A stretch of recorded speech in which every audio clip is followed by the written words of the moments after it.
Bonjour, je suis Stéphanie Baranco et bienvenue dans Paroles de femmes. Dans ce podcast, je donne la parole à des femmes au destin peu banal pour qu'elles nous parlent d'elles, de leur parcours, de leurs espoirs et de leurs doutes, de leur vision de la femme d'aujourd'hui, l'avenir. Puissent ces femmes vous inspirer, nous inspirer et inspirer nos générations futures. Elles se livrent sans tabou, avec le cœur. Je vous laisse avec elles. Voici leurs histoires. Place à Paroles de femmes, saison 3. Alors aujourd'hui, dans Paroles de femmes, je reçois Clotilde. Bonjour Clotilde. Bonjour. Clotilde est à l'origine de l'association Prête-moi tes ailes et ce podcast est enregistré dans le cadre du podcaston. Il m'a fallu choisir une association à mettre en avant et grâce à Mayanne qui nous a mis en relation, je suis là face à elle et aujourd'hui on va parler de handicap, oui. Mais surtout de vous, de vous en tant que femme, de vous en tant que maman, maman face à une différence et maman tout court, et puis on va parler de la vie quoi. C'est ça. Bon. Alors Clotilde, avant de commencer et pour mieux vous connaître, les 3 questions de Paroles de femmes, si vous étiez une couleur, si vous étiez un plat de votre enfance et si vous étiez un moment de la journée que vous préférez. Alors, si j'étais une couleur, je serais du vert. Voilà.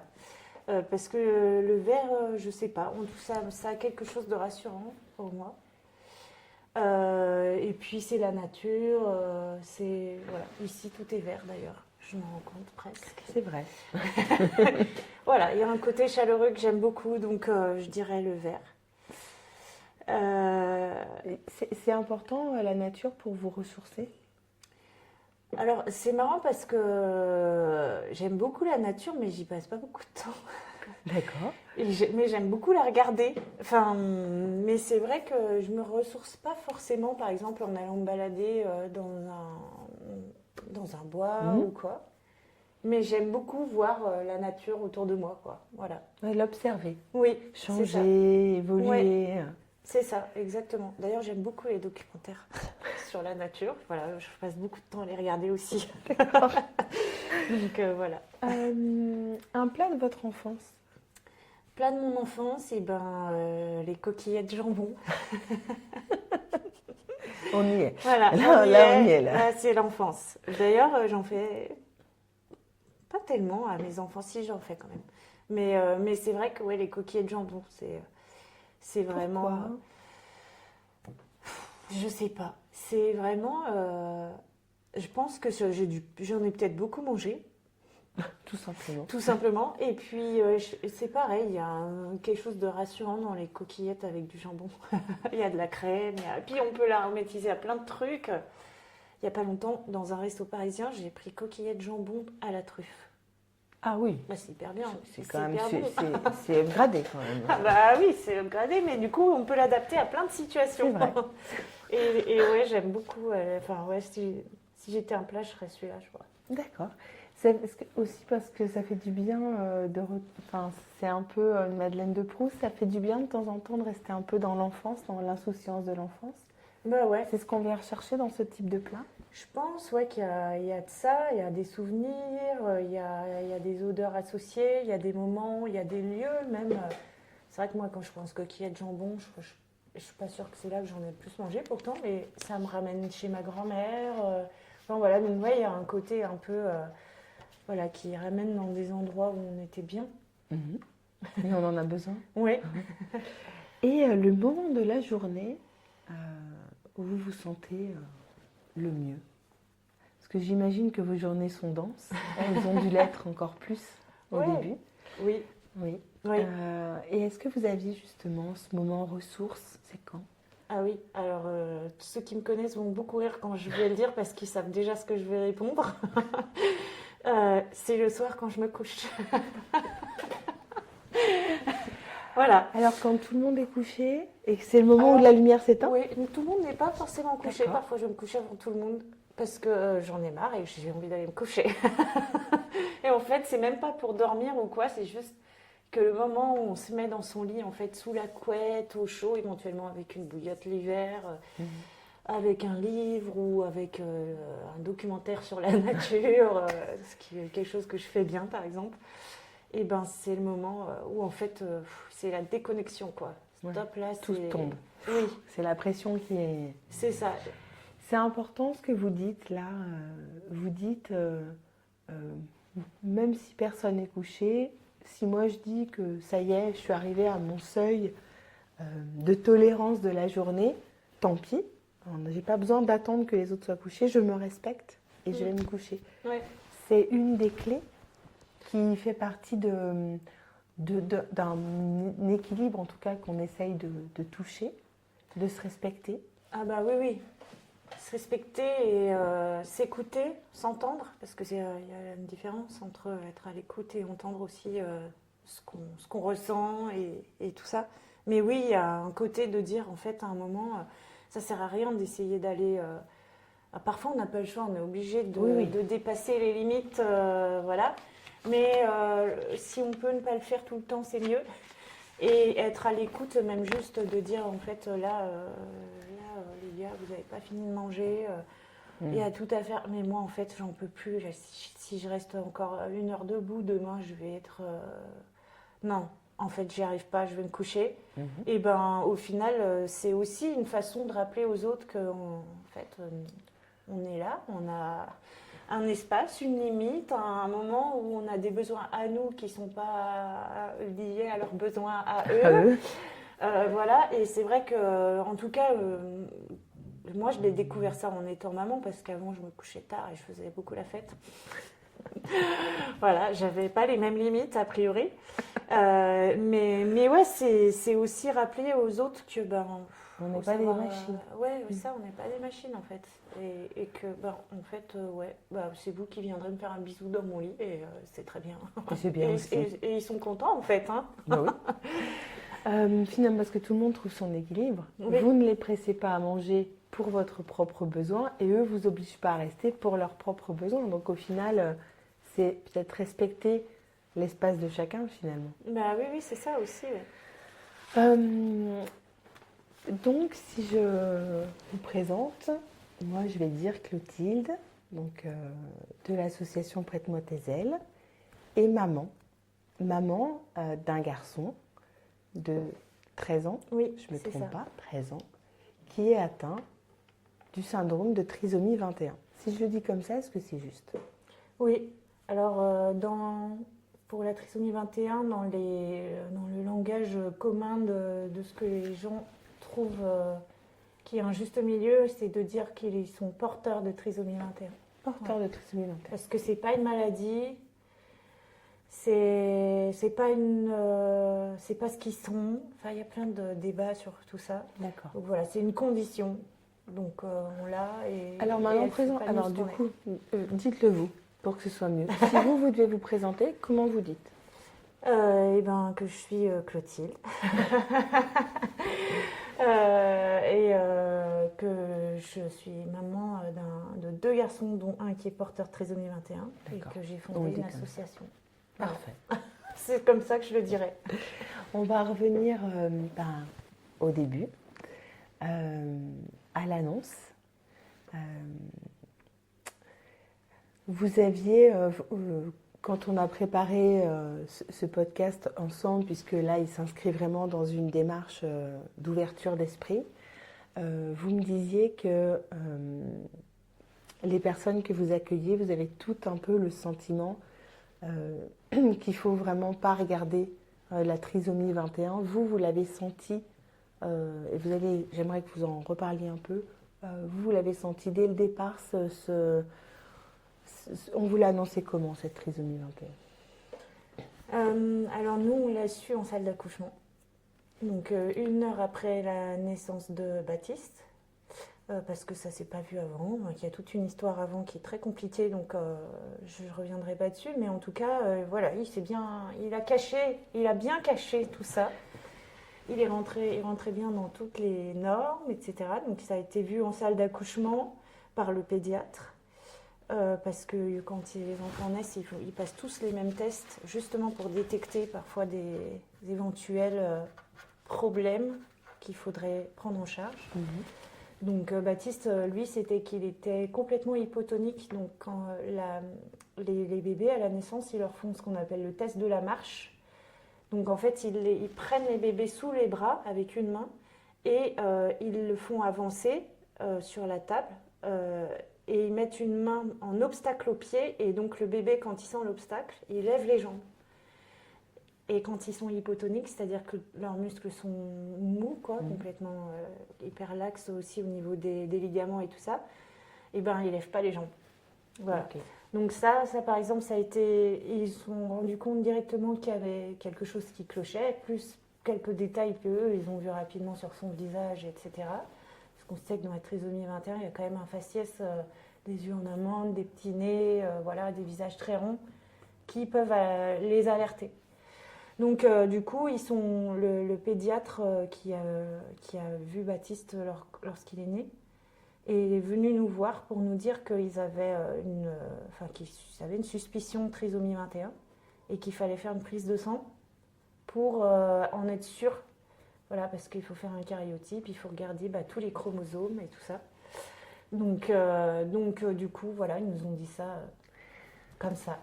C'est quoi la première émotion à ce moment-là ? Parce qu'il faut quand même se dire que là, c'est à 1 heure, vous avez encore les hormones on est pleine d'hormones quand on accouche. Et là, vous êtes encore dans l'euphorie d'avoir un bébé que vous pensez en bonne santé. D'abord, est-ce que c'était une crainte à laquelle vous aviez pensé pendant votre grossesse ? Et justement, quand on vous l'annonce, c'est quoi votre première émotion, votre première sensation si vous essayez de vous remettre 14 ans en arrière? Alors pour répondre à la crainte, j'étais comme tout le monde, donc c'est-à-dire que la trisomie 21, ça faisait partie des choses qu'il fallait voir si c'était là, parce que comme la toxoplasmose, comme le diabète, vraiment moi j'entrais ça dans le champ des possibles, mais ça m'a jamais inquiétée parce qu'on m'en a jamais trop parlé plus que ça, donc je me suis dit bon. C'est plus comme un espèce de truc qui plane. Ouais, mais, voilà, exactement, donc j'avais pas de crainte, ça arrive aux autres. Et oui. Voilà. Donc voilà. Et après, quand ils m'ont dit ça, alors je me souviens que j'avais Baptiste dans les bras. Ça, je m'en souviens bien.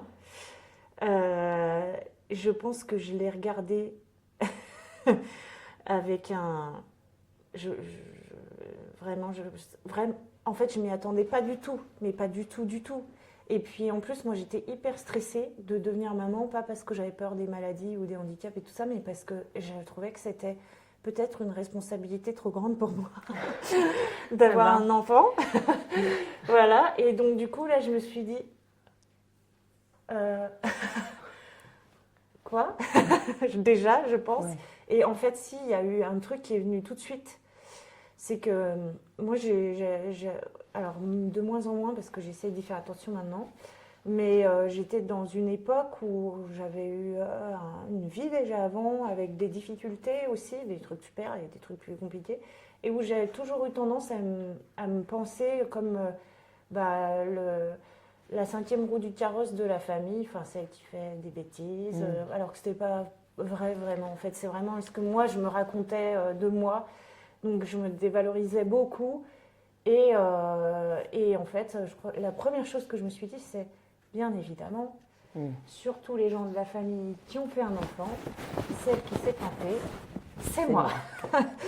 Voilà. Et ensuite, je me souviens que aussi une des premières choses que je me suis dit après ça, après m'être envoyé d'abord une grosse critique dans la figure, je me suis dit que Nicolas, donc le papa de Baptiste, allait partir. Voilà. Ouais. Clairement, c'est une des premières choses que je me suis dit. Et après, il y a plein de choses qui arrivent. On est dans un... Voilà, on a les hormones, on est fatigué, on prend une nouvelle comme ça. Enfin, il y a plein de choses qui se passent. Et c'est vrai que Moi, j'ai eu aussi de la peine pour Baptiste, en fait.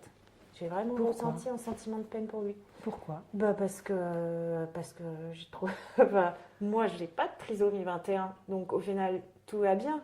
Mais lui, moi, j'avais une vision de la trisomie 21 pleine de stéréotypes et tout ça. Et je me suis dit, mais c'est horrible, le pauvre, en fait. Qu'est-ce que j'ai fait à mon enfant? Enfin, même pas. Enfin, il y a eu un peu de ça à un moment, mais surtout, je me suis dit, mais le pauvre, en fait, c'est quoi cette vie?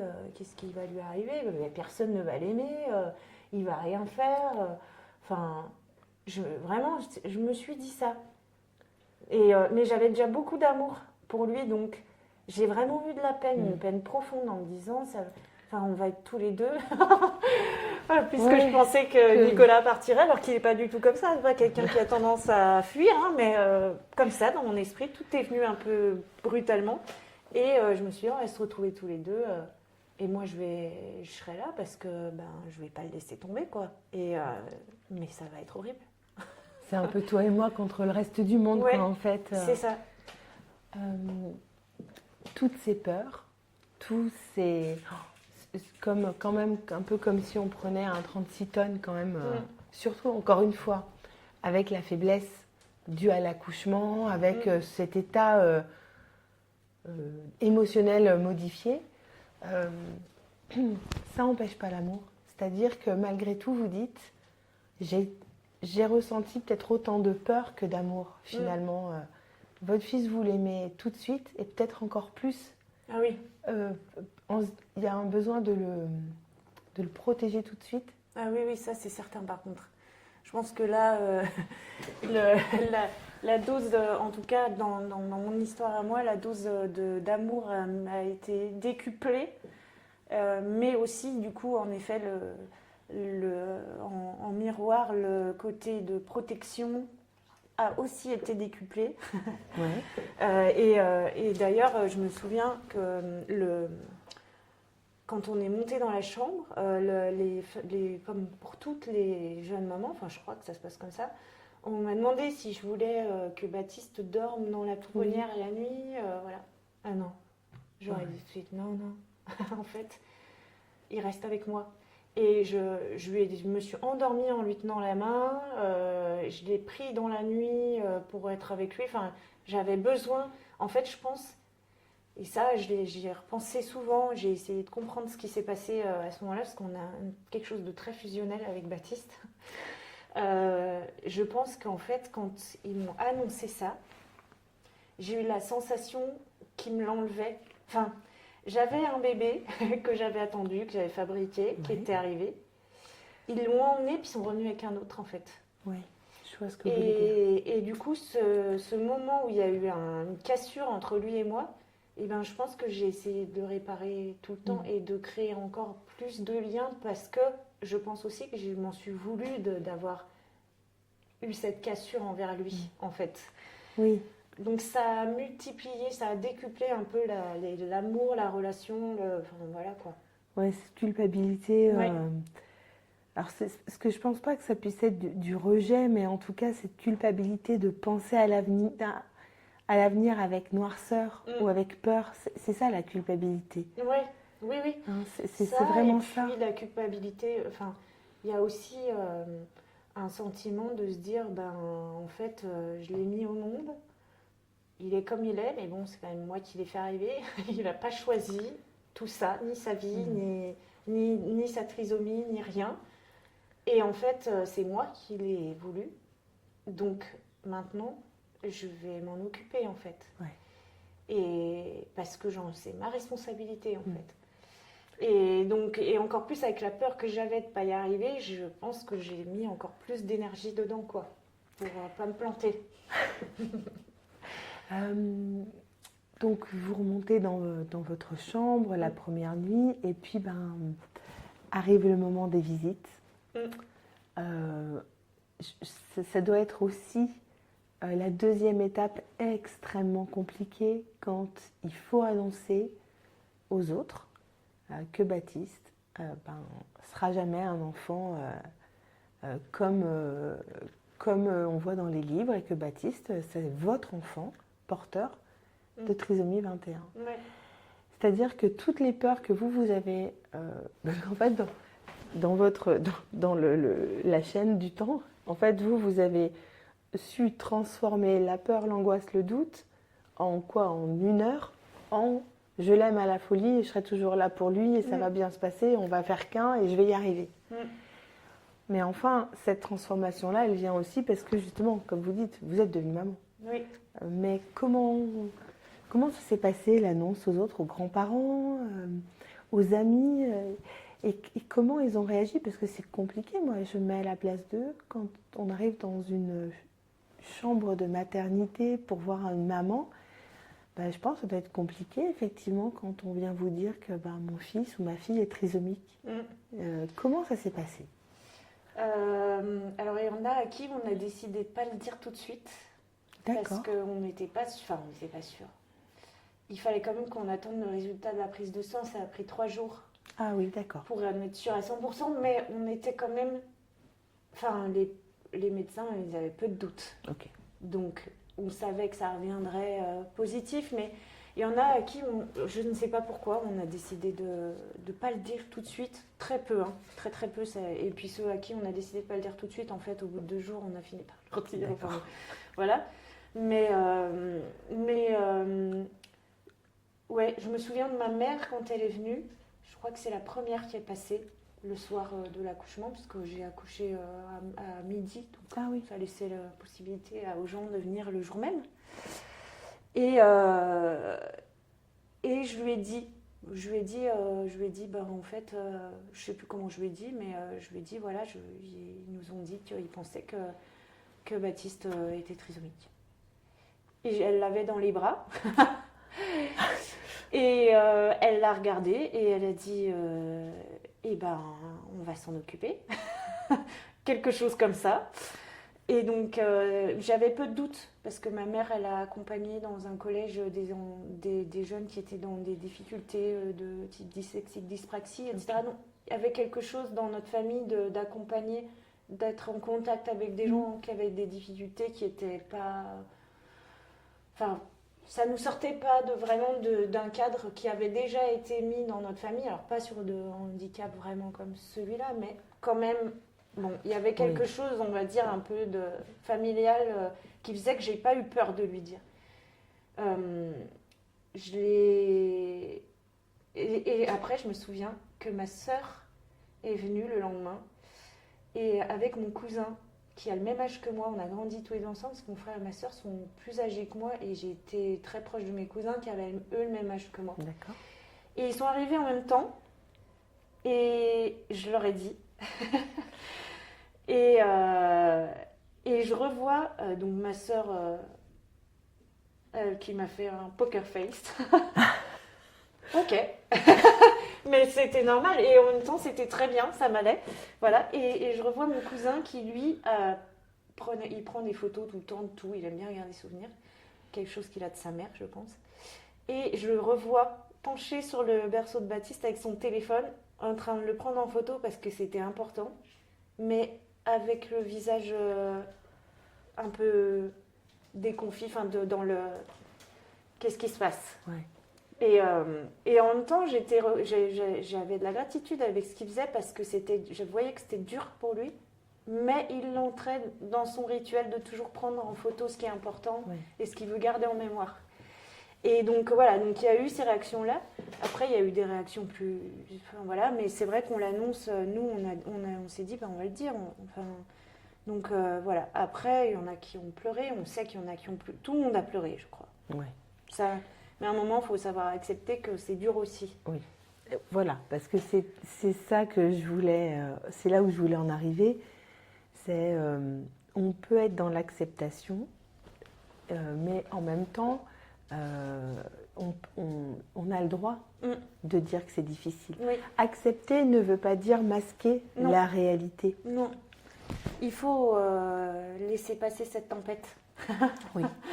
Et il ne faut pas la laisser passer en faisant comme si elle n'existait pas, parce que ça, c'est pas... Enfin, à mon sens, c'est encore pire. Il faut quand même accepter que, en fait, on a peur, on est triste, on est aussi un peu peut-être en colère, on est démunis, enfin, il y a ça, voilà, et parce que ça implique plein de choses, et que nous on a ça, ces sentiments-là, parce qu'on est parents et qu'on en est là, on en a la responsabilité jusqu'à la fin de notre vie, et qu'on ne sait pas trop ce qui va nous arriver. Donc il faut vraiment l'accepter, et il faut accepter que les autres aussi, ce soit dur pour eux, et personne ne réagit de la même manière.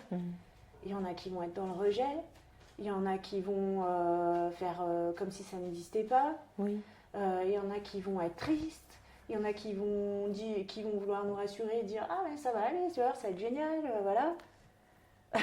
et nous on n'a pas eu de rejet. Personne n'a été C'était dans ma le rejet. question, personne. Mais par contre, on a eu tout ça. On a eu aussi, j'ai un ami qui travaille avec des personnes qui ont une trisomie 21. Et il est venu me voir et il m'a dit, moi, j'ai dit à tout le monde d'arrêter de pleurer. Parce que, tu comprends, franchement, c'est pas horrible d'être trisomique. Moi, ils vont très bien, ils travaillent. En plus, ils sont ensemble, ils sont en groupe, ils ont des amis. Donc ça va aller, franchement, ça va, quoi. Ouais. Et en fait, on se prend aussi ça, on se dit, ah bon? Mais on m'a pas dit ça, moi. Et oui. Donc, il y a tout, et il faut savoir, en fait, et ça, c'est vraiment, ça reste quand même très difficile d'accepter les sentiments, et les siens déjà, et ceux des autres. Ouais. Parce parfois, on a envie qu'ils agissent comme nous, on agirait. Mais en fait, on ne peut pas se demander ça. C'est très égoïste de demander ça en réalité. Oui. Donc, c'est ce qui fait que ces annonces de diagnostic, et c'est pas que pour les trisomies 21, sont très très délicats. Oui, parce que, et puis c'est aussi, vous le prenez vous une première fois, mais de le redire, et peut-être à 50 personnes, c'est à chaque fois aussi revivre toute la palette d'émotions que vous avez déjà vécues une première fois, vous la revivez au travers des yeux des autres. Enfin, c'est à chaque fois, et à un moment donné, il faut sortir du cycle. On est d'accord, on accepte l'amour, parce que ce bébé donne de l'amour. Oui. Et on l'accepte, et c'est là où commence en fait vraiment la vie de maman. C'est à ce moment-là, une fois que tout ça s'est passé, c'est en quelques jours, nous on parle là, mais c'est quoi l'espace de quelques jours, 4-5 jours? Et après, ça y est, et après on peut commencer à prendre ses marques. Après, il y a rentrer à la maison.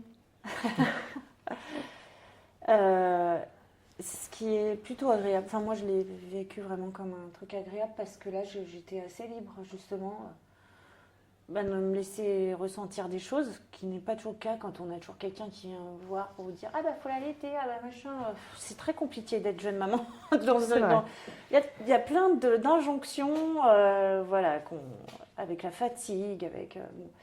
faut apprendre à leur donner un bain, on est dans la... Donc, en fait, on n'a pas le temps, vraiment, de profiter. Ouais, de profiter, puis de faire ce que j'ai dit qu'il fallait faire. C'est-à-dire de se dire, attends, j'en suis où? Moi, je ressens quoi? Ça va pas? Ça va bien? Scan? Ouais. Non, enfin voilà, donc ça, on n'a pas le temps, en fait. On est plutôt... Moi, j'avais la sensation d'être vraiment là pour les autres, qui prenaient l'annonce aussi. Et après on rentre et on se fait le petit scan. Enfin moi c'est ce qui m'est arrivé, je me suis retrouvée en mode scanner, j'étais toute seule avec mon bébé. Là j'ai pris une claque quand même. J'étais contente, mais j'ai beaucoup pleuré je crois. Ouais. Et à la fois, et c'est là où j'ai recréé le lien avec Baptiste et où j'ai été vraiment où j'ai fusionné on va dire avec lui, et où ça a été très dur de retourner à l'extérieur parce que j'avais peur que les gens... je voulais pas que les gens le touchent, je voulais qu'ils soient à moi. Enfin voilà, c'était... C'est parce que vous le sentiez plus vulnérable que les autres. Ouais. Vraiment, c'était de la protection, protection quoi. Donc oui, il y a... Et puis après, parfois, on se rend compte, on se dit, ah si, j'ai accepté, genre 5 ans plus tard, là, c'est bon, j'ai accepté. Et puis en fait, il y a un truc qui tombe, j'ai encore un petit peu de chemin à faire. Voilà, ça reste quand même un apprentissage de longue durée. Mais après, en effet, on se met en action, on est obligé en fait. Il faut se mettre en action, donc en mouvement en tout cas. Vous avez été accompagnée sur ces premiers jours, peut-être par un service de psychologie à la maternité, un accompagnement, parce que j'imagine qu'au départ, il doit y avoir des besoins différents. Enfin, déjà, quand on apprend à être maman, bon, des fois, on découvre, mais avec un enfant qui, justement, pour qui ça va être un peu plus lent, vous êtes, et puis même pour l'annonce, est-ce qu'à un moment donné, vous avez un soutien psychologique ou est-ce que maintenant, avec l'association, vous côtoyez tellement de parents, est-ce qu'eux ont eu un soutien psychologique à l'annonce? Alors nous, on n'en a pas eu. On ne l'a D'accord. même pas proposé, en réalité. Et c'est D'accord. ma soeur qui m'en a reparlé quelques mois après en me disant, tu te rends compte qu'ils t'ont rien proposé? Bah non. En fait, sur le coup, je m'en suis pas rendu compte. Ouais. Mais peut-être que ça aurait été utile, en effet. En effet, oui.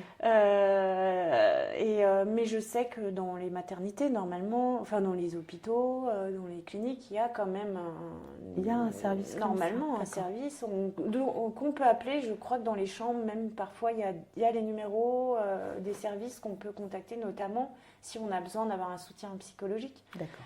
Mais nous, on ne l'a pas proposé. Je pense qu'en effet, il est intéressant au moins de le proposer parce qu'il y a des familles pour qui c'est vraiment...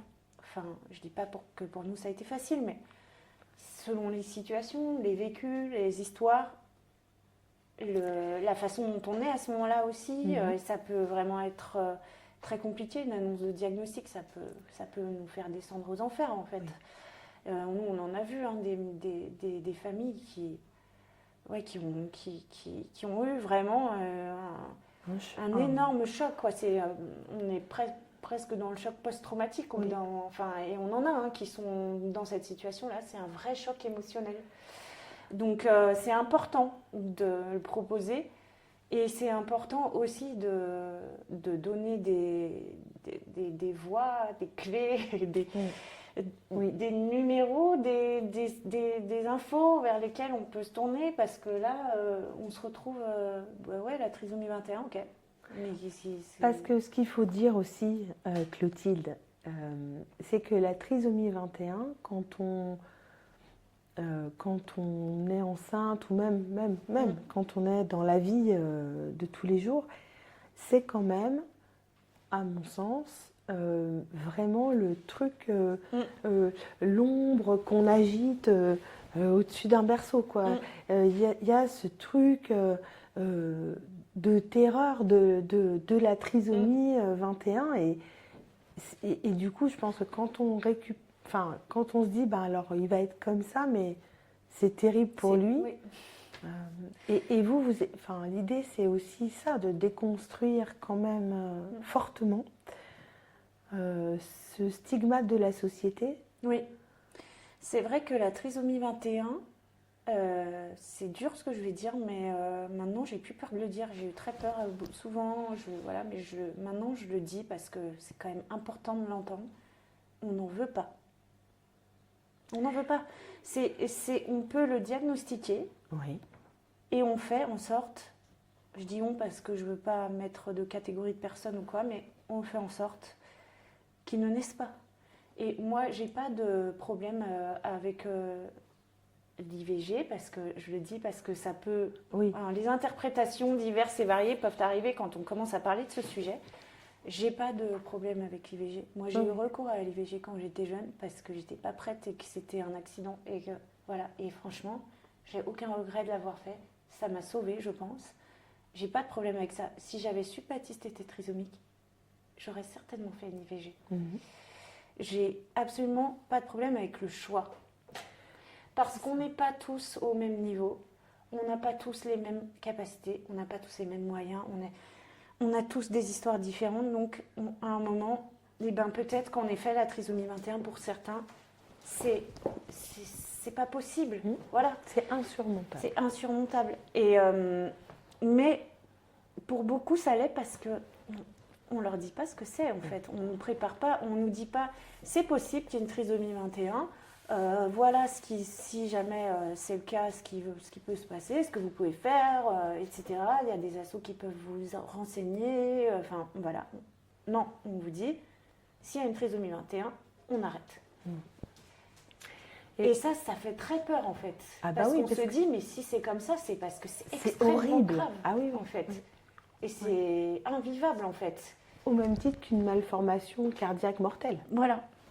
On arrête une grossesse de facto. C'est ça. Et typiquement, normalement, les interruptions médicales de grossesse, donc qui se font après les 3 premiers mois, qui est un geste différent de l'IVG où on prend un médicament et voilà. C'est vraiment... alors, il y a des choses qui ont changé dans la loi, donc peut-être que je vais faire une approximation, mais on sait que c'est applicable jusqu'à la veille de l'accouchement pour des enfants dont la vie est en danger, c'est-à-dire qu'en fait, ils ne seront pas ce qu'ils appellent viables, j'aime pas ce mot, mais c'est pas grave, et qui vivront que quelques jours, ou voilà. Ou que ça peut, je crois que c'est aussi quand ça peut mettre en danger la vie de la mère. D'accord. Je crois, ça a vérifié. La trisomie 21, c'est ni l'un ni l'autre. Oui. Et pourtant, on peut le faire jusqu'à la veille de l'accouchement, l'IMG. Oui, donc c'est extrêmement compliqué de savoir à quel moment est-ce que c'est si grave. En fait, on ne peut pas dire que c'est pas grave puisqu'on nous dit que c'est invivable en fait. Oui, c'est ça. Donc là, il y a un problème, en effet, sur l'information et sur le choix qu'on ne laisse pas en fait. Oui. L'information qu'on ne donne pas. En fait, c'est induit. Exactement. Oui. Et on s'est induit très naturellement dans les esprits de tout le monde. Moi, là, je juge personne. C'est tellement ancestral. Oui. Que c'est normal en fait. C'est normal de se dire qu'en fait il faut plus qu'ils naissent. Mais en fait c'est terrible de se dire qu'il y a une certaine catégorie de l'humanité qu'on fait disparaître en fait en silence. Ça fait peur. Enfin moi je trouve que ça fait peur, pas que pour la trisomie 21, c'est pas ça, mais on se dit mais en fait à quel moment on va s'arrêter si on commence sur ce chemin-là quoi. Ça fait du tri en fait, Ouais. c'est un tri humanitaire. C'est ça. D'humanité, pardon, Ouais. Pas humanitaire. Pas humanitaire, C'est mais un oui. tri sur l'humanité. C'est ça. Donc c'est très délicat, même pour nous de défendre les personnes qui ont une trisomie 21, on est vite mis dans des catégories, mais parce que il y a un manque d'informations, ça fait peur, on nous fait peur. Et du coup, c'est plus simple de se dire, ah oui, mais eux, ils pensent ça parce qu'ils sont comme ça. Et voilà, en fait, c'est juste... Non, en fait. Ça me fait un peu penser, finalement, après on va avancer, mais un peu à l'obscurantisme du Moyen-Âge, finalement. Où en fait, on a peur de ce qu'on ne connaît pas. Oui, c'est ça. Et on y reviendra, hein, mais Prête-moi tes ailes, c'est beaucoup créé aussi pour... justement libérer cette parole et dire c'est dur, beaucoup, ça se vit et ça s'aime et ça s'apprend et la vie est belle.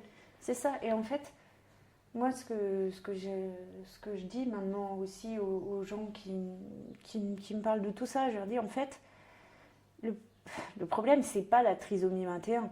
Le problème c'est que on oublie de dire aux futures mamans que quand on décide d'avoir un enfant, on fait un pari en fait avec la vie.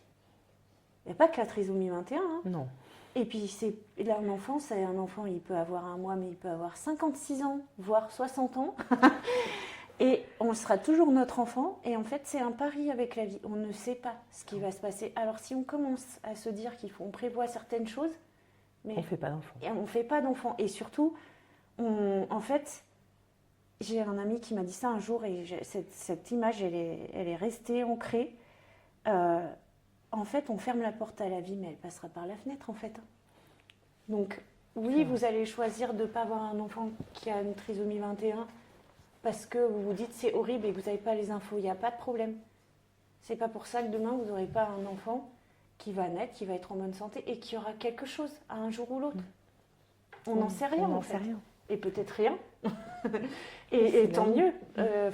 Je souhaite à personne d'avoir... mais avoir un enfant, prendre la responsabilité d'avoir un enfant, c'est faire un pari avec la vie. On en est responsable toute sa vie. Et chaque pas qu'il fera, et chaque petit caillou dans la chaussure qu'il aura, pour nous, ça sera... une montagne. Ouais. C'est vrai. Donc, et ça, il faut quand même pas l'oublier. Et je pense que ça fait partie des choses qu'on ne dit pas assez aux gens qui décident d'avoir des enfants. En tout cas, c'est un joli message. Quand on a préparé ce podcast, vous et moi, je vous ai posé une question et quand on a un enfant qui naît donc trisomique, après on va revenir sur vous en tant que femme. Oui. On termine sur cette notion de famille et de créer la vie, de donner la vie. Comment vous vous dites que vous allez avoir un deuxième enfant? Est-ce que c'est pas un risque trop grand? C'est quoi le cheminement pour avoir un deuxième enfant? Alors il y en a plusieurs. Alors nous moi je voulais avoir 3 enfants et Baptiste était le premier. Et je trouvais que c'était pas très juste pour lui de pas avoir de frère ou de sœur parce qu'il avait une trisomie 21 et qu'il me demanderait plus de temps. D'accord. Donc avoir un deuxième enfant c'était évident. Après bien sûr il y a des peurs, il y a plein de choses, mais au final je sais que nous la peur elle n'était pas tant liée à ce qui était possible que parfois on se demande est-ce que si on n'a pas 2 enfants qui ont une trisomie 21 ça va pas être un peu trop. Mais c'est quand même très rare, c'est arrivé. D'accord. Ça arrive dans des familles, mais c'est très Mais rare. c'est très rare. Très rare, ouais. D'accord. Donc voilà, et on se dit, bon, enfin moi je sais que je m'étais dit, ça va être le pédiatre qui suivait Baptiste, quand je lui ai dit que j'étais enceinte d'Anthony, ils ont que 18 mois d'écart, donc Baptiste était vraiment tout petit. Ah oui. C'était pas prévu aussi vite, hein, voilà. Mais Anthony laisse pas beaucoup le choix, lui, il aime bien décider de sa vie. Et là, il a décidé. Là, pour le coup, je me dis que c'est pas moi qui ai pris cette décision, c'est lui. C'est lui qui est arrivé. Oui, voilà. Donc, mais c'est vrai que le pédiatre m'avait dit c'est le plus beau cadeau que vous pouvez faire à Baptiste. D'accord. Parce qu'en effet, c'est des moteurs aussi. Alors, d'être en contact avec d'autres enfants, ils apprennent en fait énormément. Donc voilà. Et moi, j'avais super peur, par contre, parce que Baptiste était tout petit, que je m'étais mis une énorme responsabilité dans la tête que j'étais la seule qui pourrait aider Baptiste à grandir, à avancer. Et que là, j'avais une deuxième vie en responsabilité qui arrive. Et je m'étais dit, mais en fait, j'aurais plus le temps de m'occuper de Baptiste. Qu'est-ce qui va se passer? C'est très légitime comme angoisse. Ouais. Et en plus, Baptiste est vraiment petit. Oui. Donc, on ne savait pas où il allait. Et quand j'ai découvert que j'étais enceinte, il avait 9 mois. Il ne tenait pas assis. Ah bah oui. Et il faisait rien. Enfin, c'était encore un nourrisson. Donc, j'étais un peu à me dire, mais je vais jamais y arriver. En effet, je me suis retrouvée avec des jumeaux. Oui, en fait, c'est ça, quasiment. Vraiment, hein. J'avais la poussette double. Ah oui. Oui. Baptiste, ça marchait à 3 ans. Donc, ah oui. Après son frère, du coup. Du coup, c'est là où on comprend que le frère est le moteur. Oui. Le frère marche, Baptiste derrière comprend. C'est ça. Donc, c'est vrai que du coup, il y avait vraiment beaucoup de cette peur-là. Et d'ailleurs, ça, par contre, je l'ai senti vraiment quand je l'ai annoncé la deuxième grossesse. Je l'ai senti dans mon entourage qu'il y avait de l'incompréhension, en fait. Là, pour le coup. Oui. Parce que la première fois, ça vous était tombé dessus. Oui. La deuxième fois, vous étiez actrice. Oui. Vous preniez le risque. C'est ça. Ouais. Et par contre, j'ai décidé de ne pas en avoir de troisième. Vous avez Prunelle. J'ai Prunelle. Vous avez Prunelle. Voilà, qui est avec nous. Notre belle Prunelle. Oui. Mais oui, qui est une fille, et ça me fait du bien d'ailleurs, voilà. Dans un monde masculin autour de moi, d'avoir cette belle Prunelle. Mais oui, par contre, et là c'est vrai que je me suis dit, là par contre, et c'est un choix que j'ai fait, je me suis dit là, j'ai 2 enfants. J'en ai un qui a des difficultés, un qui va bien. Alors, il a ses difficultés à lui, hein, mais dans l'ensemble, il va très bien. Je ne vais pas risquer d'avoir un 3e enfant et qui aura peut-être aussi des difficultés et d'imposer à Anthony d'avoir 2 frères et sœurs qui potentiellement un jour seront sous sa responsabilité. Parce que moi, je vais pas. J'espère pour eux qu'ils vivront plus longtemps que moi. C'est l'idée. Donc, oui, je vois ce que vous voulez dire. Oui. Et donc là, j'ai dit non. En fait, non. On s'arrête. Stop, c'est trop risqué. Oui. Le regard des autres, on en parle maintenant. Oui. Le regard de la société, mais aussi, ça m'interroge beaucoup, à l'école, avant de parler du système scolaire, le regard des enfants sur Baptiste qui d'un coup, quand Anthony arrive, va prendre une autre ampleur puisque Baptiste, à la limite, vous pourriez avoir eu envie de le protéger à la maison, voilà. Mais Anthony, lui, va découvrir les copains, les potes, l'école, aller le chercher à l'école. Enfin, la vie d'un enfant scolarisé, ramener des copains, les moqueries. Comment est-ce que ça, vous avez d'abord réussi à le gérer? Est-ce que c'est une discussion que vous avez eue avec Anthony? Est-ce qu'Anthony a pris la défense de son frère ou pas besoin? Comment ça s'est passé tout ça? L'entrée un peu dans la vie sociale finalement.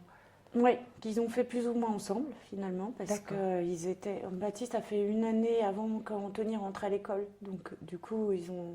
Et après, Baptiste a été maintenu en petite section, donc ils ont été tous les deux en petite section et ils se sont suivis, un peu comme des jumeaux finalement. Ouais. Donc ben ouais, ça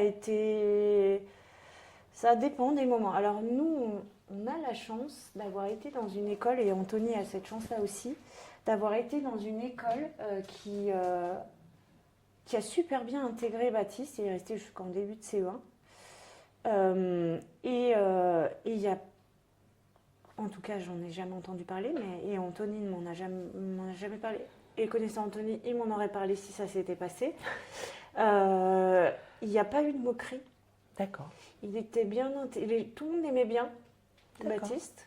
Je pense que l'équipe pédagogique est pour beaucoup, parce qu'ils ont fait un super travail avec Baptiste, et puis ils l'ont toujours considéré comme les autres finalement. Comme un enfant lambda. C'est ça, il fallait s'adapter, et il y avait des AVS et tout ça, mais ils l'ont pas privé de quoi que ce soit, ils l'ont emmené en sortie, donc je pense que ça a joué. Et après, c'est vrai que pour Anthony, c'est plus difficile parfois de comprendre pourquoi il y a des choses qu'on fait ou qu'on ne fait pas, ou qu'on ne demande pas à Baptiste alors qu'on lui demande à lui. Ça, c'est plus difficile. Trouver l'équilibre. C'est vrai que moi, j'ai entendu, quand j'écoutais des témoignages et tout pour essayer de savoir ce qu'il fallait faire, ou de lire des livres, ou voilà. On me disait oui, il faut les élever de la même manière. Non, c'est impossible. Moi, j'y suis pas arrivée. Et je les ai pas du tout élevés de la même manière. Ah ouais. Alors, je les éduque de la même manière. Il faut être poli, faut pas taper. Oui. Bon, il y a un cadre, mais je les ai pas du tout fait grandir de la même manière. Et je ne suis pas, j'ai pas les mêmes exigences avec eux. Elles sont pas égales. Ça, c'est sûr. Et ça, c'est juste pour vous. Enfin, vous êtes Oui. OK avec tout ça, justement. Oui, je le suis, parce que je ne vais pas demander à Baptiste, je ne vais pas lui créer des exercices de maths, parce que son frère, quand il rentre du collège, il a des exercices de maths à faire. D'accord. Oui.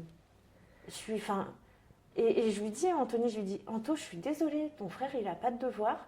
Je suis désolée pour toi, parce que ça t'énerve, parce que lui, il va écouter de la musique, ou peut-être parfois regarder un dessin animé ou quoi, alors que toi, je te dis, fais tes devoirs.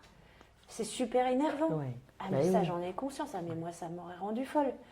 Mais je lui dis, je ne peux pas lui créer oui. Parce que pour Baptiste, ça va être. Puis ce serait pris comme une sanction en plus. Il comprendra même pas pourquoi, lui. Et puis moi, déjà, je ne saurais pas faire. En plus, je suis nulle en maths. Donc voilà, j'arrive déjà pas à faire les exercices d'Anthony. Donc voilà. Mais, et puis, je veux dire, à un moment, moi, j'ai d'autres exigences avec Baptiste. Par contre, Baptiste, je vais lui dire sans arrêt, partout où on va aller, je vais lui dire de ne pas crier. Alors qu'Anthony, s'il est dans un parc, il peut crier. D'accord. Bon, Baptiste aussi, des fois, parce qu'il faut quand même qu'il relâche Voilà, mais en fait, je suis obligée d'adapter mon exigence à ce qu'ils peuvent faire, en fait. Je ne vais pas mettre à un niveau... je ne peux pas les mettre à égalité, c'est impossible. L'écart est trop grand maintenant. Après, est-ce que c'est pas finalement la construction normale pour Anthony de se rebeller, enfin en tout cas de ronchonner? Finalement, en fait, ça semble assez, pour lui aussi, ça semble assez juste qu'il exprime ses émotions. Ah bah oui. Donc finalement, c'est peut-être ça, la clé du développement de deux frères. Bah, disons que nous, ça nous permet de parler. Mais c'est vrai que parfois, je suis obligée, je remets un peu Anthony au niveau de Baptiste. Et ça, c'est quelque chose que je fais aussi avec des entreprises. Voilà, dans le cadre de l'asso. Mais en fait, parfois, je rappelle, Anthony il me dit oui, c'est pas juste, moi je vais au collège, et puis on me demande si, on me fait faire ça, j'ai plein de devoirs, et puis j'ai des notes, et puis alors Baptiste, il n'a pas de notes, et puis il y a des fois, quand lui, il est à l'IME, ben, il va à l'école, mais il fait aussi de la cuisine, et puis du sport, alors que moi, j'en fais moins, enfin voilà. Et je lui rappelle, je dis, mais en fait, Anthony, toi, tu vas choisir ce que tu veux faire. Baptiste aussi va choisir, mais ça va être beaucoup plus limité. Toi, tu peux encore rêver d'être. Je dis pas que Baptiste peut pas rêver, attention, mais lui, il peut encore se dire, bah ouais, moi, je vais être président de la République. Oui. Enfin, non, mais pilote de astronaute, voilà. Je veux dire, il peut encore rêver de ça. Que Baptiste, eh ben, ça va. On commence déjà à voir que ça va être différent. Il va faire un choix, mais il va pas pouvoir imaginer tous les possibles. Alors, et je sais qu'il y a des parents qui doivent grincer des dents quand je dis ça et se dire ah il faut quand même l'autodétermination, il doit pouvoir décider, c'est pas normal, etc. Oui, mais moi je le vois aussi par rapport à ce qu'il est capable de faire et ce qu'il a envie de faire. Et en fait, on est obligé de toujours se remettre à son niveau. Et puis Baptiste, bah il parle pas. On entend Prunelle qui boit. Tout en délicatesse. Prunelle. Et la définition même de la délicatesse. Et puis elle décide de boire 2 litres d'eau, pas juste un petit. Et donc il va. Voilà, il y a un moment où en fait, Baptiste parle pas. Il peut pas, il a un gros trouble de l'oralité, donc pour l'instant, il peut pas se dire qu'il sera avocat. Alors, peut-être qu'il le sera, peut-être, j'en sais rien, mais il peut pas. La relation qu'on a avec les familles au niveau du collège, au niveau de l'IME, c'est pas pareil. On les voit pas à l'IME parce que c'est des bus qui nous les ramènent et tout ça. Donc Baptiste, ses copains à la maison, et puis même moi, je me vois pas avec 5 gamins qui vont avoir des handicaps complètement différents. Les parents ont plus de mal à les laisser, donc les anniversaires. Oui, il y a quand même des choses qui changent. Alors que lui, tous les ans, il a tous ses potes à son anniversaire. Enfin, alors je sais qu'il y a plein de parents qui vont dire ah si, moi je le fais et voilà. Ok, moi là je parle vraiment de notre situation à nous. C'est pas comme ça que j'imagine les choses. Et je laisse Baptiste prendre ses décisions, et je laisse Anthony prendre les siennes. Mais à un moment, je peux pas humainement faire que ce soit absolument identique et égal. Par contre, c'est ce qu'on appelle c'est de l'équité. Je vais pas donner le même marchepied pour voir derrière une barrière à une personne qui est grande qu'à une personne qui est petite. Et on va pas me dire ah bah c'est pas juste, j'ai pas le même marchepied. Ben non, parce que toi t'en as peut-être pas besoin, tu vois au-dessus de la barrière. Par contre, lui non, donc lui je lui mets un marchepied. C'est un vrai apprentissage pour le coup. Ça c'est peut-être le plus difficile des apprentissages, celui-ci.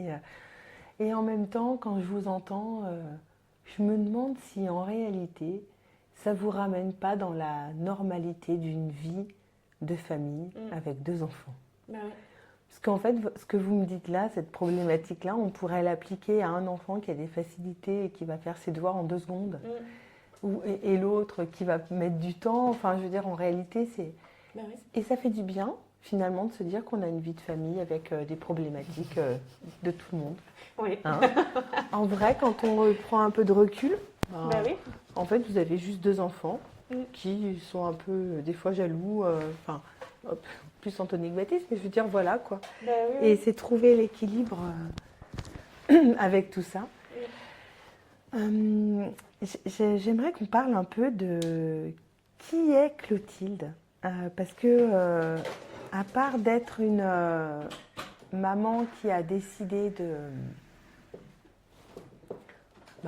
faire de son histoire une aide pour les autres, est-ce que quand on devient maman, bon déjà quand on devient maman on change, mais au-delà de ça, il ne faut pas se voiler la face non plus, on n'est pas là non plus pour se cacher derrière son petit doigt. Quand on devient maman d'un enfant porteur de trisomie, je dis ça parce que c'est vraiment l'association, parce qu'en fait ça pourrait valoir pour mettre au monde un enfant différent, mais je ne veux pas qu'on fasse, c'est pas la parole divine, quoi, c'est votre histoire à vous. Donc comment on reste femme? Est-ce que d'abord ça change la femme que vous étiez, que vous êtes maintenant? Est-ce qu'on arrive à être encore aligné, peut-être plus? Parce que vous vous sentez plus femme maintenant ou est-ce que au contraire, ça laisse finalement, il y a quelque chose qui est parti, peut-être pour avoir quelque chose de mieux, hein, mais en tout cas, comment vous vous sentez? Est-ce que vous vous sentez femme?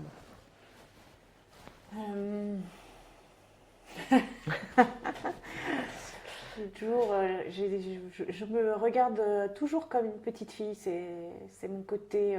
C'est justement par rapport à ce que je disais tout à l'heure, d'imaginer que en fait, je suis toujours dépendante des gens, etc. Mais en fait, c'est faux. C'est vraiment quelque chose très que faux. je me raconte Oui. depuis très longtemps, mais de moins en moins quand même. J'essaye d'être plus une femme maintenant. Oui, ça. Alors moi. J'ai longuement réfléchi à ça. J'ai fait beaucoup d'introspection ces 13 dernières années, que je ne faisais pas avant. Et particulièrement, on va dire, ces 5 dernières années, je ne sais pas pourquoi. Et c'est vrai que je me suis rendu compte, alors, je me suis demandé si j'avais changé, parce que les gens ne me regardent pas du tout de la même manière. Ah oui. Mais même tout de suite, quand Baptiste est né, ça a été différent. Je l'ai Est-ce vraiment que les senti. gens avaient un regard de pitié? Non, au D'accord. contraire. Genre, Plutôt- j'étais passée de... Bon, on va dire la jeune qui sort beaucoup, qui on a un peu... Enfin, voilà, qui vit, qui fait sa vie et tout ça, à une super héroïne, Ok. hyper courageuse. En fait, moi, hier, j'étais enceinte. Aujourd'hui, j'ai un enfant. Ouais, c'est ça. La différence... Je vois pourquoi. Parce qu'en fait, moi, j'ai pas changé dans la nuit. Et c'est vrai que... je me suis dit, est-ce que j'ai changé? Parce que les gens ne me regardent pas du tout de la même manière. Et parfois des gens très proches de la famille. Et en fait, pourtant je ne me suis pas sentie, moi, changer. Je me suis dit, mais je suis toujours la même, en fait. Et en fait, je me suis rendu compte qu'en fait, Baptiste, et peut-être ça aurait été pareil si ça avait été un enfant, comme on dit, ordinaire, et pas extraordinaire. Mais Baptiste, vraiment, je pense qu'il a révélé ce que j'étais, en fait. Moi, je le savais. Je le sais depuis longtemps que je suis comme ça, que j'aime défendre les autres, que je suis celle d'aujourd'hui. En fait, je crois que je le sais. Je l'ai toujours été. Mais moi, je ne me regardais pas comme ça, donc forcément, je ne renvoyais pas ça. Donc en fait, il vous a révélé. Oui. Mais alors, qui est cette Clotilde? Eh ben...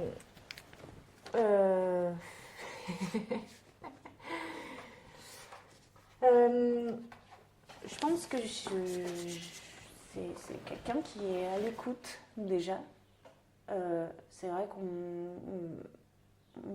normalement je parle pas énormément. Enfin si, parfois quand je commence à parler ça peut être très long. Mais je trouve qu'on papote beaucoup. Oui, j'aime bien en fait parler. Mais quand il y a du monde ou quoi, je suis pas forcément la plus bavarde. J'aime beaucoup écouter les gens en réalité et je suis quelqu'un qui peut donner plus aux autres qu'à elle, voilà. Et en fait, je l'ai toujours fait parce que je me suis rendu compte justement, le fait d'avoir Baptiste et d'être dans ce monde-là, que quand j'étais jeune, j'ai été jeune aidante de mon père en fait, qui était maniaco-dépressif, on dit plus ça maintenant, mais bipolaire. Voilà.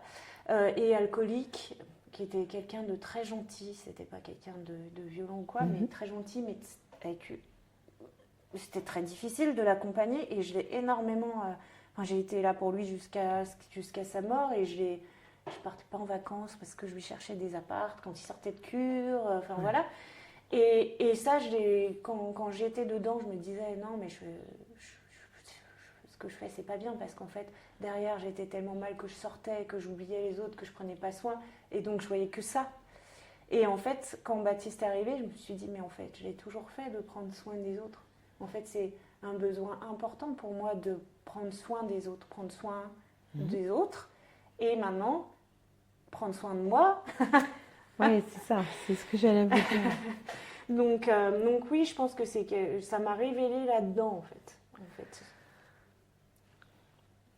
Mais ma question, c'est la femme dans tout ça. Est-ce qu'on peut encore être... Est-ce que Non, on peut, c'est pas le bon terme. Euh, Comment on fait pour être une femme avec 2 enfants, dont un porteur de trisomie 21, et à plus forte raison. Mais encore une fois, l'engagement dans l'association, c'est différent. Je veux dire, après, ça serait l'équivalent de dire comment on fait une femme pour travailler. Donc, ça, c'est pas la question. C'est comment on se perd pas en tant que femme. Est-ce que on n'a pas trop l'étendard du mot sacrifice, je me sacrifie pour justement que lui, comme on essayait de gommer son espèce de culpabilité là en fond, comme ça, en disant je me sacrifie, mais je m'oublie en réalité. Alors, c'est quelque chose qui arrive très souvent. On ne va pas se mentir. Souvent, on a des mamans, je dis maman parce qu'on parle de femmes, ça peut être des papas, qui vont dans des situations comme la mienne prendre l'étendard justement du super-héros, sauveteur, protecteur, etc. Se consacrer qu'à ça pendant des années, dès la naissance de leur enfant, et arriver à 10 ans, autour des 10 ans à peu près, parce que 10 ans c'est déjà pas mal, être au bout. Ouais. Et puis pouvoir s'occuper de personne en fait. Parce qu'à un moment, quand on a des responsabilités comme celle-là, et c'est valable dans un travail, dans plein de choses, il faut savoir s'arrêter. Et s'écouter, et faire des pauses, et prendre soin de soi, et voir des amis, etc. Enfin, avoir une vie. Et ça, c'est quelque chose qui est très important à prendre en compte et qui est très dangereux dans ce que je disais tout à l'heure d'imaginer que parce qu'on a un enfant qui a un handicap ou une trisomie 21, de mettre tout de suite les mamans dans « Ah là là, mais t'es hyper courageuse, pour moi t'es une super héroïne ». Attention à ce genre de... C'est gentil, c'est très gentil, mais ça donne une énorme responsabilité. Et ça nous enferme justement là-dedans. On se dit, mais en fait, si j'y arrive pas, qu'est-ce qu'on va dire de moi ? Parce qu'on a tous quand même quelque chose d'une graine plantée par les autres dans notre esprit.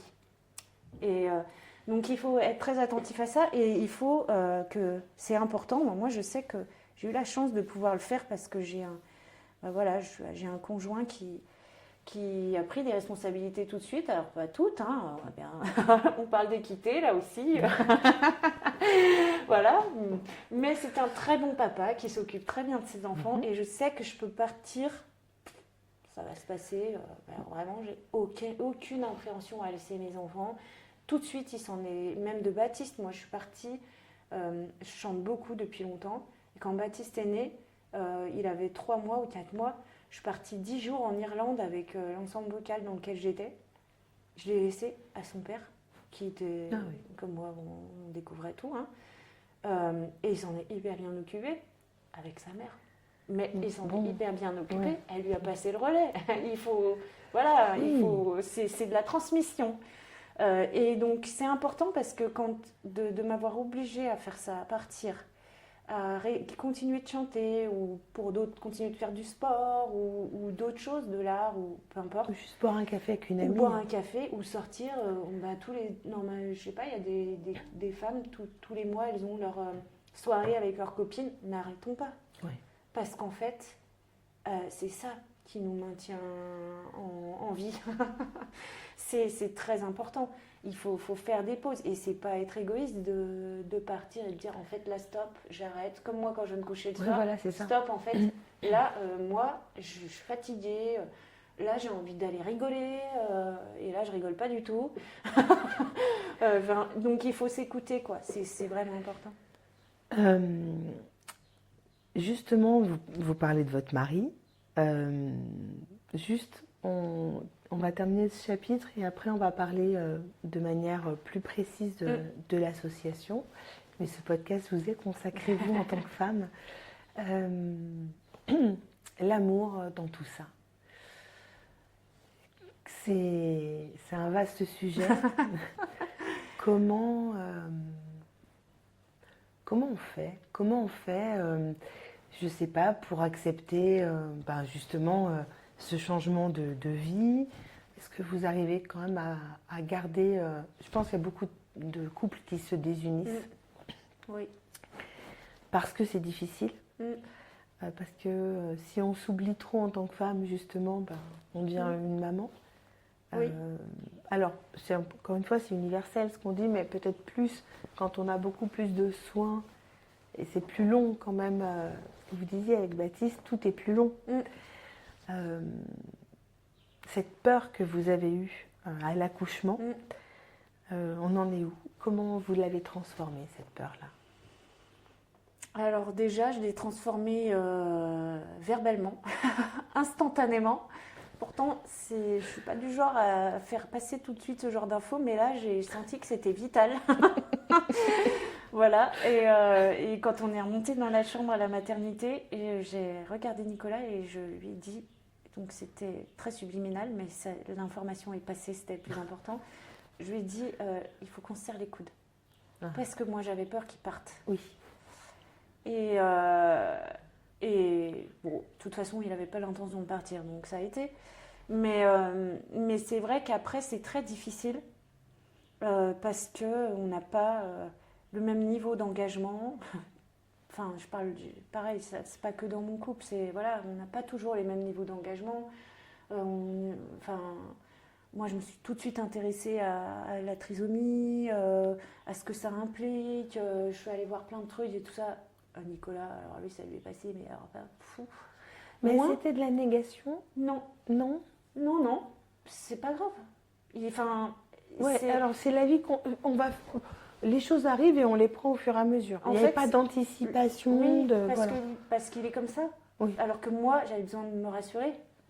Lui, peut-être qu'il avait peur. On en a reparlé. Il a eu peur. Parfois, il est triste et parfois, il ne comprend pas. Et voilà, mais sa façon de fonctionner fait que c'est comme ça. C'est la vie. On avance, quoi. On avance, mais sauf que du coup, mais en fait, il y a quand même plein de trucs à savoir, à faire, à mettre en place. Et du coup, toi, avec ton C'est la vie, t'es complètement décalé de ce que moi je fais, en fait. Oui. Et il y a des moments où ça m'est arrivé, des fois, de mettre sur la table un côté, voilà tout ce que je fais, voilà ce que tu fais, quoi. Non, en fait, ça va pas. Moi, je suis épuisée, j'en peux plus. Et ouais, des fois, j'ai envie que tu te barres. Parce que ça m'énerve comme Anthony et Baptiste. Enfin, il y a des moments vraiment où on en est là. Et je sais qu'on n'est pas les seuls et que ça arrive très souvent et que parfois ça fait exploser les couples. Et j'ai une amie qui, elle, a une autre relation. Elle a eu aussi un enfant qui a une trisomie 21. Et elle a mis avec son mari. Ils ont décidé de prendre soin de leur couple. Donc eux, ils font vraiment des choses. Comme moi, je vais aller prendre soin de moi. Eux, ils se sont obligés, entre guillemets, à partir certains week-ends, juste tous les deux, à tenir. Il y a des livres pour prendre soin de son couple, de choses qu'on peut se dire. Enfin, il y a plein de méthodes. Et ils font ça. Et ils ont un couple qui va hyper bien. Moi, je les admire. Enfin, je dis pas que mon couple va mal ou quoi, mais enfin, on est quand même un couple normal. Oui, voilà. Oui. Eux aussi, ils s'engueulent. Il n'y a pas de couple parfait, mais donc en fait, on a tous notre façon de prendre les choses en main, mais c'est vrai que le couple, dans une famille qui a un enfant qui a une trisomie 21, c'est un vrai sujet. C'est très difficile. Je ne veux pas te cacher, c'est très très difficile. Et c'est toujours sur le fil. Ouais. J'aimerais qu'on essaye d'avoir une vision, si on regarde un petit peu tout ce qui s'est passé depuis 14 ans, qu'est-ce que tu aimerais dire si ce podcast, d'abord Baptiste, mais aussi Anthony, c'est important les deux ensemble, qu'est-ce que tu aimerais qu'ils entendent l'un et l'autre de cette histoire, de ta famille, de toi? Qu'est-ce que tu leur dirais? Alors Baptiste, je lui dirais merci de s'être bien caché et de nous avoir choisis pour l'accueillir. Ça c'est sûr. Et Anthony, ce serait plus long. Je vais essayer du coup de le faire en quelques mots. Juste qu'il sache. Vous êtes tranquille. Oui, non, mais c'est. Qu'est-ce que j'aimerais qu'il ait aimé aussi inconditionnellement que son frère, même si de l'extérieur on dirait pas, ça c'est ce qu'il peut imaginer, mais qu'il est aimé et qu'il a le droit lui aussi d'être en colère parfois et d'en avoir marre. Et que dans tout ça, il a quand même de la chance, il a énormément de chance parce qu'il fait partie des rares, je pense, personnes qui ne seront jamais surprises de la différence des autres. Et ça, c'est extrêmement précieux.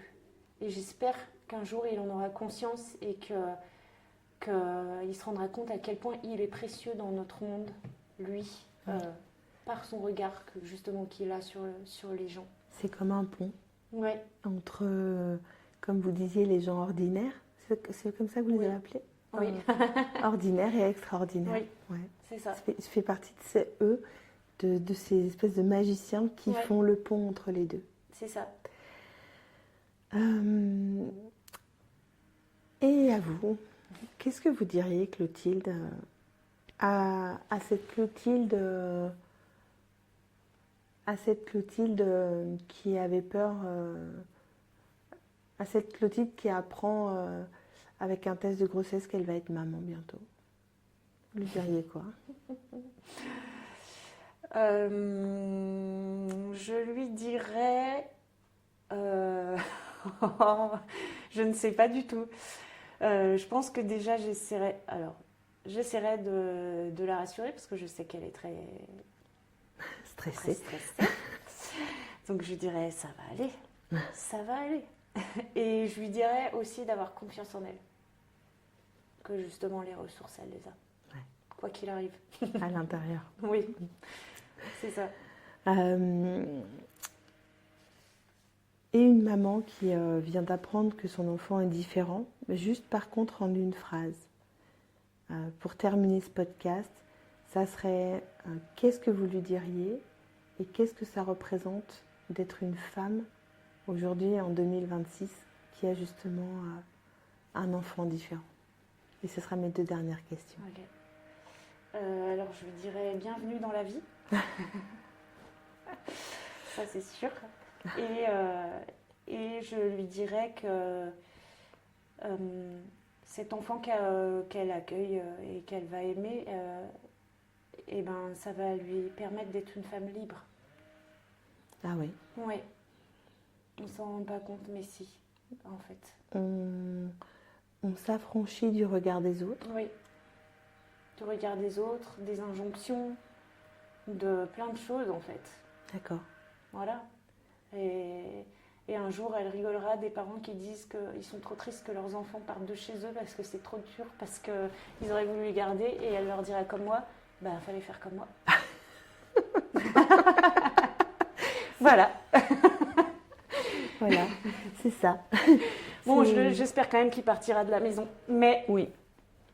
Je vais le garder un petit peu quand même avec moi. Parce qu'aujourd'hui, il y a quand même des il y a des façons, vous pouvez quand même vous projeter pour que dans un... Qui travaille. Qui travaille, exactement, voilà. oui. C'est ma façon private joke de dire... bah... Voilà. Nous, on a ça. Être une maman, être une femme en 2026 avec justement un parcours un peu différent, ça représente quoi pour vous? C'est quoi être une femme avec un parcours différent, une femme en 2026? Bah, je pense qu'il y a ce que je viens de dire, quoi. C'est vraiment ça.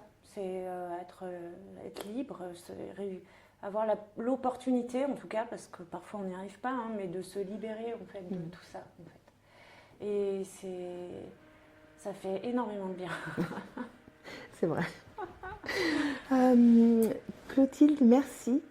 Moi, je suis ravie. Je remercie aussi le podcaston de m'avoir donné en fait l'élan de partir à votre découverte.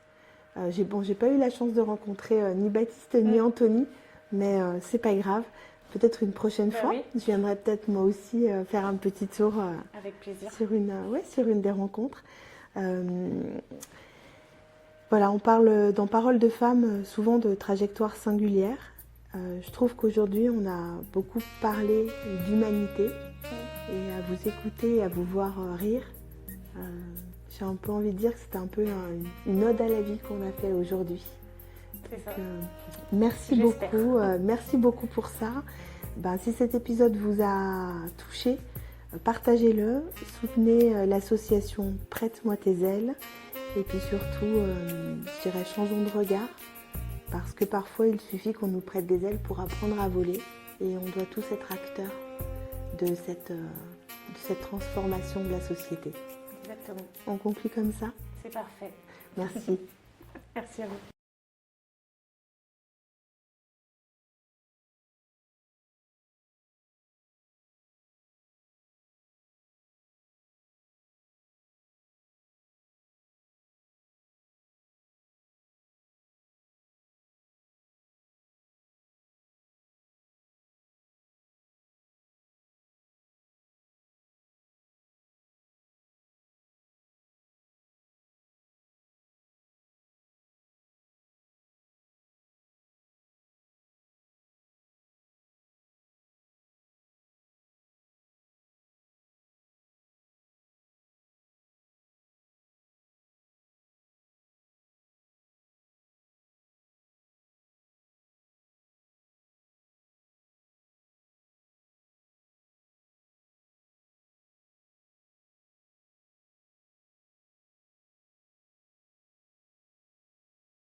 Donc on rentre dans cette deuxième partie du podcast.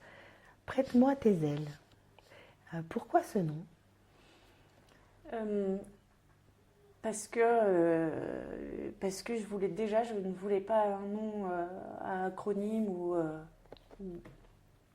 nom lambda. J'aime bien ce qui est beau. Oui. J'aime bien la poésie, j'aime la littérature, j'aime le Petit Prince. D'ailleurs, il y en a pas mal ici discrètement, mais il y a beaucoup de touches de Petit Prince qui traînent par-ci par-là. Et du coup, je pouvais pas dire dessine-moi un mouton.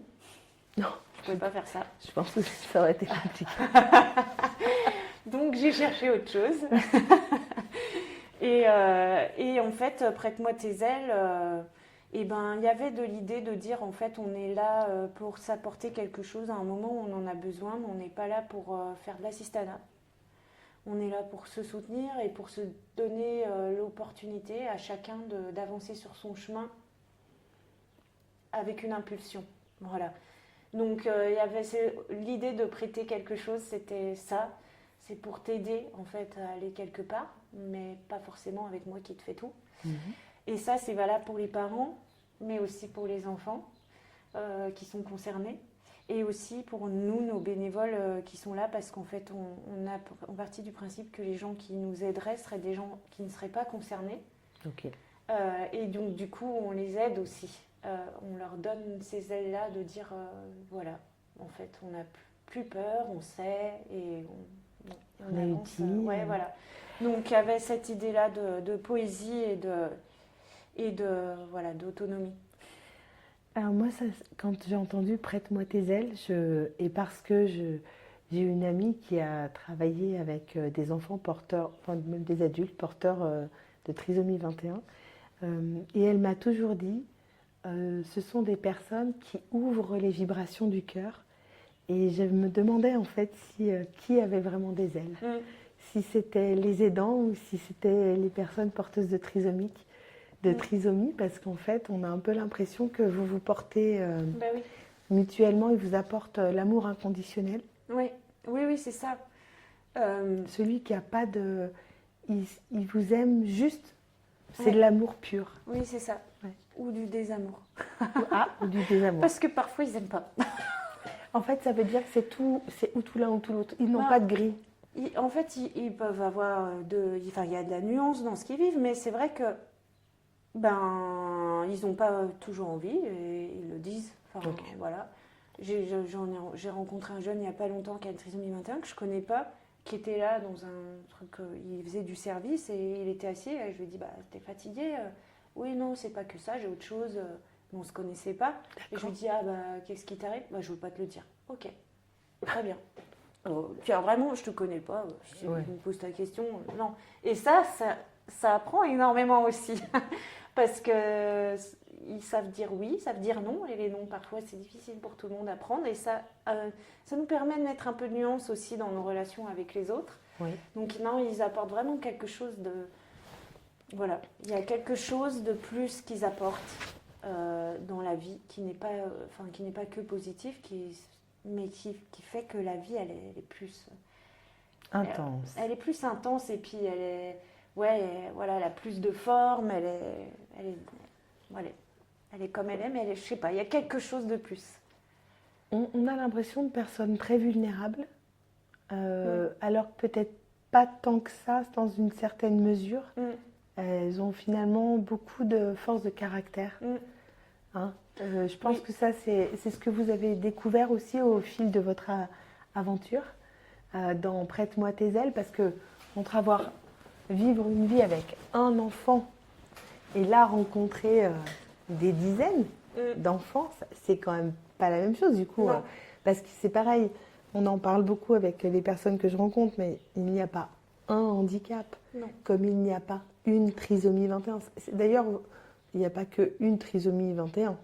Il y a plein d'autres. Il y a autant de trisomie 21 qu'il y a de personnes qui ont une trisomie 21. Et il y a même d'autres trisomies. Et il y a d'autres trisomies. Ça, vous m'avez appris ça également. Donc, Prête-moi tes ailes, ça vous a, j'imagine aussi, ouvert sur un monde finalement que vous ne connaissiez pas. Oui, c'est ça. Et c'est un monde assez... comme pour la vie, je ne sais pas comment le dire, avec plein de formes et de surprises. Oui, c'est ça, c'est un monde finalement, si on devait mettre une couleur sur ce monde. Vous voyez, on a parlé en début de podcast de quand on pensait, avant d'avoir un bébé, quand on pense à la trisomie 21, on voit comme une espèce d'ombre sur un berceau. Donc c'est plutôt noir, gris. Vous, aujourd'hui, si vous deviez mettre une couleur sur la trisomie 21, qu'est-ce que vous mettriez comme couleur? Qu'est-ce que je mettrais comme couleur? En fait, je crois que je mettrais un arc-en-ciel. Parce que, il y a du rose, il y a aussi il y a du jaune, et puis en fait, c'est une découverte constante en fait. Donc, je dirais vraiment un arc-en-ciel, comme dans le livre La couleur des émotions. Chaque émotion a une couleur et puis il y en a une qui est toute mélangée. Et c'est un peu ça. D'accord. Bon, très bien. On parle du regard de la société, on parle beaucoup d'inclusion. Je fais un petit coucou à Mayanne qui, bon, forcément, il y a forcément des gens qui portent les couleurs d'une cause. Elle elle les porte à sa manière, disons de manière encore plus visible. Ça veut dire quoi l'inclusion?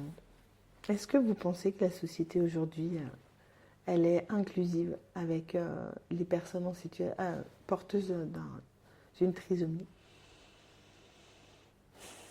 C'est un vaste débat.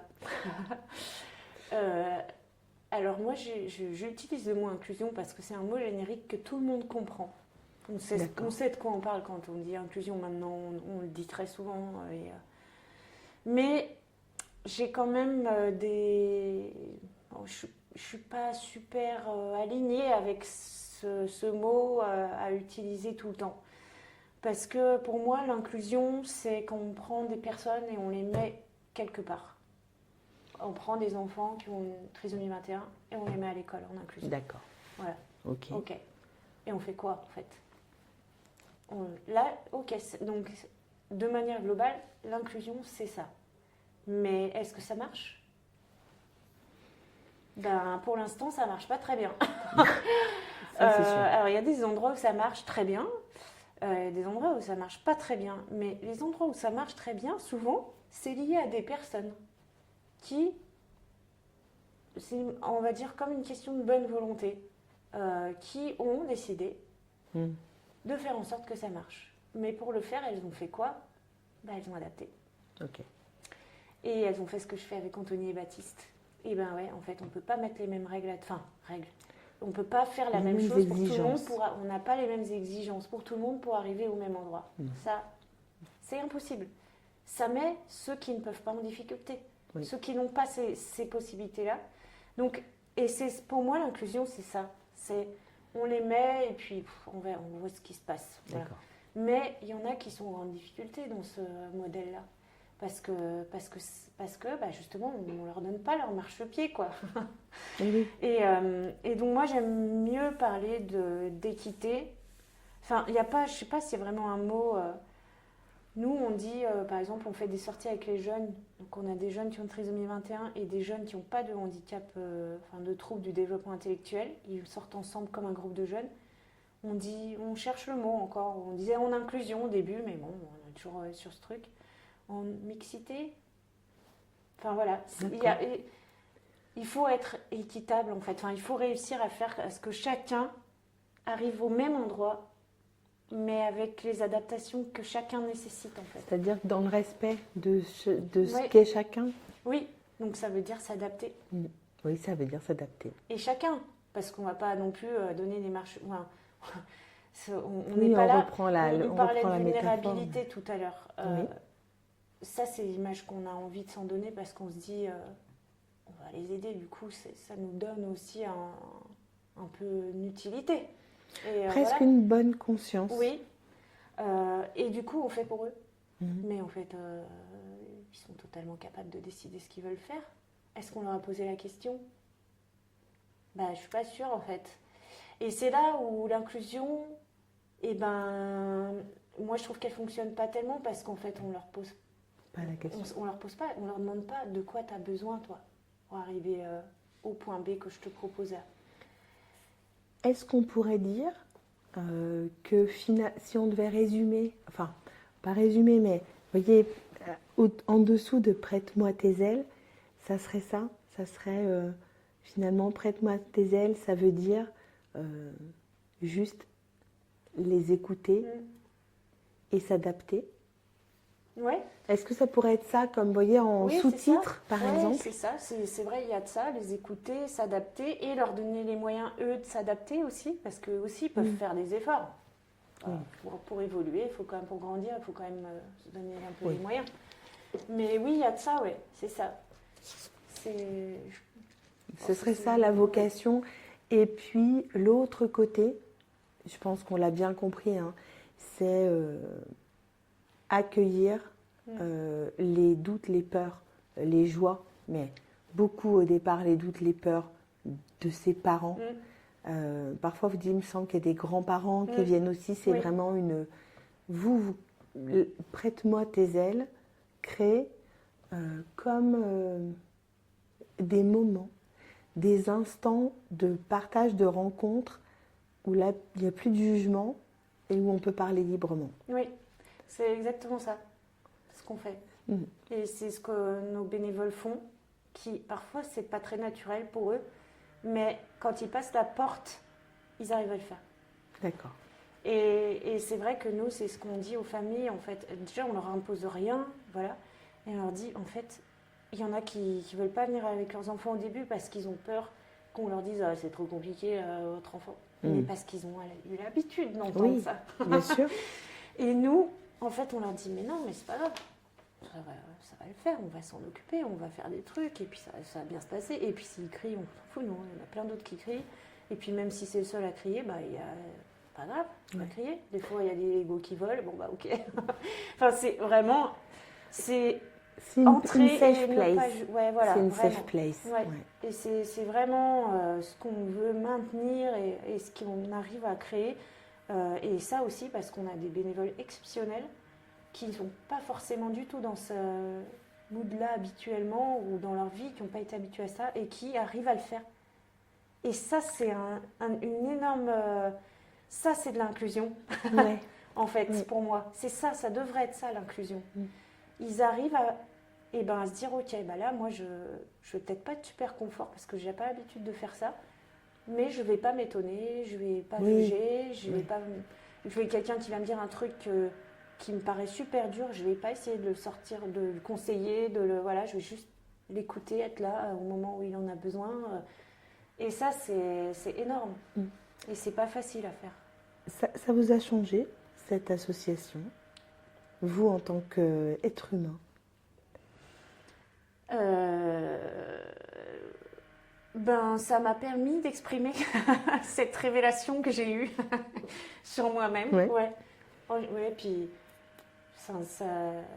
ouais, si, ça m'a changé parce que forcément, en plus, quand on lance des assos comme ça, nous, on a la chance d'avoir une asso qui fonctionne bien, voilà, donc ça m'oblige à faire des choses que j'avais pas l'habitude de faire, des prises de parole, etc. Et ça a continué de me transformer et de me faire évoluer et d'aller utiliser les pourcentages de moi-même que je n'avais pas encore utilisés, mais qui étaient certainement là, cachés au fond. C'est une forme d'épanouissement. Oui. Est-ce que c'est aussi une façon de conjurer le sort, de faire du beau avec quelque chose qu'on vous a au départ dépeint comme du moche? Oui, c'est sûr. Bah, ça permet de... Enfin, c'est vrai qu'on nous a tellement dit que ça allait être dur. Enfin, on avait tellement une image négative et pas belle du handicap que de montrer tout ça, tous ces rires, tous ces moments, même de pleurs parfois, voilà, toute cette beauté qu'il y a autour de ces familles, ben ouais, ça fait du bien en fait, ça nous fait à tous du bien. Et puis ça redonne l'énergie, justement, on disait, il ne faut pas s'épuiser, tout ça, bah, ça, malgré tout, ça fait du bien. Donc c'est comme s'offrir une belle robe, si on aime les robes par exemple. C'est aussi ça, c'est prête-moi tes ailes. C'est se faire du bien et se dire si en fait, regarde, ça peut être magnifique. C'est nourrir son âme. Ouais, c'est ça. Comment on aide concrètement l'association? On l'aide déjà en parlant. Oui. Parce qu'il y a plein de familles qui ne nous connaissent pas encore. Donc ce qu'on fait aujourd'hui, c'est important. En parlant, en venant nous voir aussi, c'est possible. Nous, les bénévoles, on prend... C'est pas qu'on prend pas tout le monde, mais on s'assure quand même que nos bénévoles maintiennent cette safe place, justement. Oui. Donc voilà, il y a quand même C'est un vrai engagement. On n'y va pas juste pour se faire... on va pas prête-moi tes ailes pour se donner bonne conscience de moi. Non. C'est important de le dire aussi avec des mots. C'est ça. Donc ça peut être possible. On est toujours content d'accueillir des nouvelles personnes. En nous aidant aussi financièrement, parce Oui. que malgré tout, on a besoin de fonds, donc on peut nous faire des dons. On a une boutique, on vend des chaussettes dépareillées, on vend des t-shirts, on vend... Voilà, Très très belles chaussettes dépareillées. faut profiter, en ce moment, il y en a plein. Oui. Euh, On mettra toutes les coordonnées, hein, Clotilde. Ouais. On va tout écrire bien correctement pour faire des dons, pour venir vous Ouais. voir. Peut-être s'il y a des entreprises qui, Oui. d'une manière ou d'une autre, veulent devenir partenaires ou mécènes. ouais. Voilà. Oui, oui. Donc voilà. Mais parler de nous, c'est vraiment le premier levier pour déclencher tout le reste. Et on peut le dire peut-être dès aujourd'hui. Venez aussi rencontrer l'association au marché de Noël Oui. à la Cité internationale Oui. qui aura lieu les... Donc ça aura lieu les 11, 12 et 13 décembre à la Cité internationale de Lyon. Et donc c'est un marché qui s'appelle les Halles inclusives qu'on organise. Et voilà, qui met en lumière les savoir-faire des travailleurs en situation de handicap. Et ça, c'est important. Oui.